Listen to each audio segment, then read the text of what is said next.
Continuing on with Israel moving to Egypt, Jacob got there and he saw Joseph. And it says, as soon as Joseph appeared before him, he threw his arms around his father and wept for a long time. And Israel said to Joseph, now I am ready to die, since I have seen for myself that you are still alive.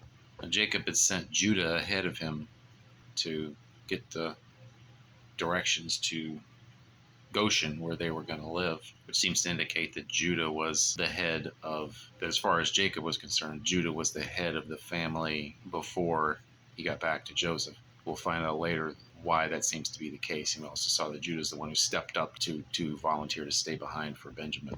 So they were welcomed to Egypt by Pharaoh and the Egyptians. However, because they were shepherds, and shepherds were considered an abomination or detestable to the Egyptians, they lived separately in the land of Goshen. Because of the famine, all the people had to sell everything they had pretty much to Pharaoh to get grain so that they could live.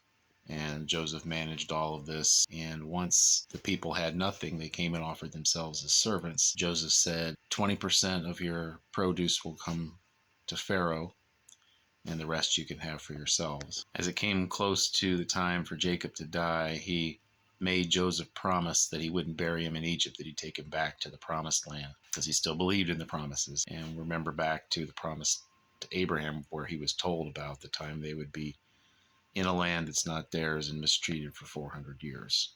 I don't know how much they focused on that or if they remembered it, but that was still to come. The people seem to have found that 20% to be a very fair trade-off for them to not die, since Joseph had foreseen the famine. He was a hero to everyone there. The Israelites in Egypt grew quickly in numbers on the way to fulfillment of the promise to Abraham to make his descendants innumerable. Near the time of Jacob's death, Joseph brought his two sons, Ephraim and Manasseh, to his father to bless them. And when Jacob blessed them, he crossed his arms over, which meant that he was giving the younger brother preference over the older brother. Joseph noticed that and didn't like it, but Jacob explained, no, they'll both be great, but the younger brother will be greater. And Joseph accepted that. So even though Manasseh was born first, Ephraim took precedence. And that's a common theme throughout the Old Testament that we'll look to in a later video. So Jacob prays for his grandsons and says that they will be treated as his. Any of Joseph's later descendants would be treated as Joseph's, but Ephraim and Manasseh would be treated as his, which means they each became later known as half-tribes, but functionally they were each considered a tribe. What this indicates is that Jacob has chosen Joseph to be treated as the firstborn for the inheritance. Normally, with 12 sons, you divide the inheritance into 13 pieces.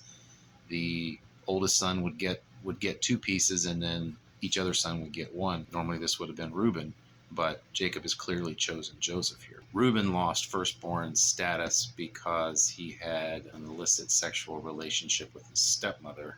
This was a disgrace in his father's eyes, so he was taken out of the firstborn status. And then Simeon and Levi they were the next two. They had executed revenge on Shechem. He took it away from them as well. And really, all 10 of the older sons pretty much gave up any reason to complain by what they did to Joseph and to their father. And so it was only fair that after all that happened, that Joseph be the firstborn. So for the 10 older sons, having Joseph be treated as the firstborn is a small price to pay for what they did.